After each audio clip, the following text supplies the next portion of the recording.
หมายสุงค่ะพี่น้องใต้เขาค่ะเมื่อในอังอิงเหนือผู้สื่อข่าวท็อปน็อตนิ้ว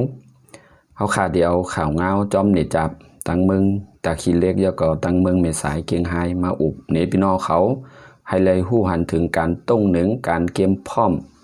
เมืองจึงไทยอันเดจอยหรือฮับห้องก้นอันเดปลายก็ว่าเดมีการสุกยุงในเมืองมานวันที่20ต่อถึง27ใน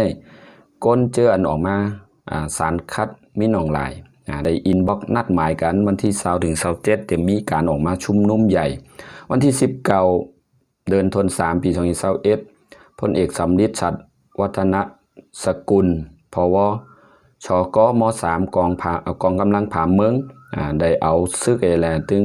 ภายตั้งกลเมืองตมกลอัน7กลหงหยาเพิ่มเมสายในซักซ่อมแผนปุณดาได้ลองแต่ห้องฮับกลอันเดปลายเพเข้ามาจอมหนังการอยู่นิ้มในเมืองมานการสุกยุงเจ้าก็จอมเนี่ยจับเตเลยมีไว้2ตีนะเตเอาสะพานทน2ได้ผุยฮับห้องตีเมืองเกียงไฮเนี่ยจับตั้งตะคีเล็กและจุดเตียนห้องฮับก้นนั่นเดเป็นวัดทำผัดโจมเจ้าก็วัดกอทรายดำพื้นที่จวกข้าวเก็บกำอ่อนหนึ่งในวัดปิยพรหงเฮนเทศบาล1วัดพรมมหาราชเจ้าก็หอประชุมเจ้าพรมมหาราชในอำเภอแม่สายจอมหนังการห้องฮับปอกในบัดเดฮับเลยหมอกเฮงหาปากต่อถึง2เฮงก็จอมหนังการเตเลย7คนเมโยกาโควิด19ที่หอประชุมจอมหนังตั้งอำเภอแม่ฟ้าหลวงบ้านเทิดไทยเสกลีเตเลยจอยกันต้วยเหมือนจังนั้นในคณะ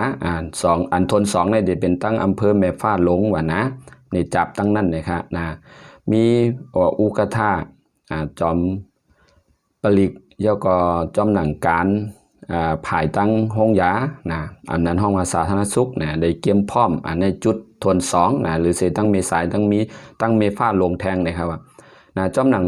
ผายตั้งตาคีเล็กแล้วพี่น้องเขาขามาถ่อมตัวขาอันจำไว้ตีเมืองอำเภอเมสายเกียงไฮยังมีการ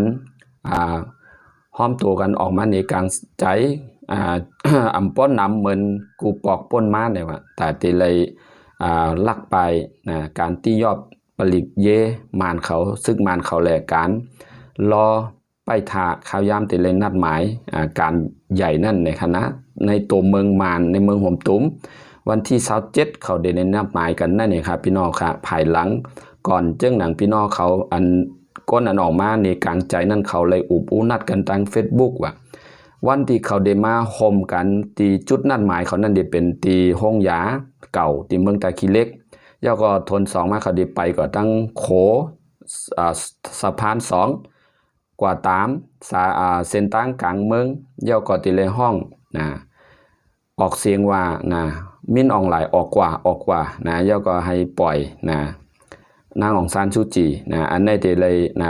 ไปก็ฮอดโขสะพานทนที1ย่อก็มดจุดหมายปลายทางสุดที่เป็นบานห้องลึกเข้าตั้งอันไปกว่าเป็น10กิโลเมตรในค่ะเนาะพี่น้องค่ะอันนี้ก็เอามาอุบลองการต้งหนึ่งย้ำในแทงอันหนึ่งว่าก้นอันเป็นผู้อ่อนโหอันเจอเนกังใจออกมาคัดสรรอยู่ในตาคีเล็กปริมาณซึกมานเขาเลยที่ยอบเอาผู้อ่อนโหนั่นกับขังไว้ตีถ่องตีเมืองเก้งตุงในค่ะพี่น้องค่ะย่อก็มาแทงวันที่17เดือนธันวาคมตีป้นมาซึกมานว่าเลยออกมา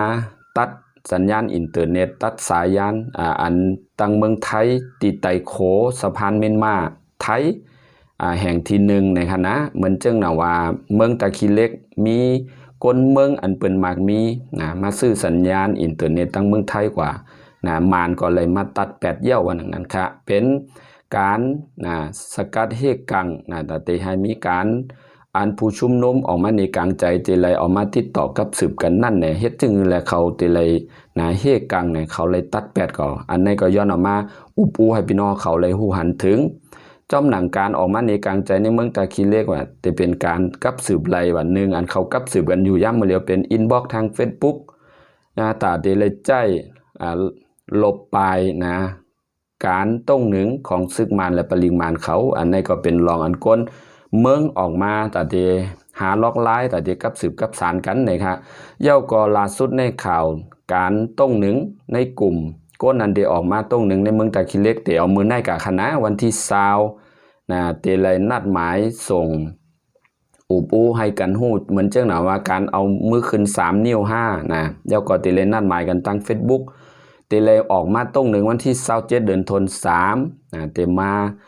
โฮมโตกันนะเดี๋ยวออกมาโตตั้งเมืองนะอันนี้ก็เป็นการคัดค้านตาเตออกมาในกลางใจให้มิ้นออนไลน์นะ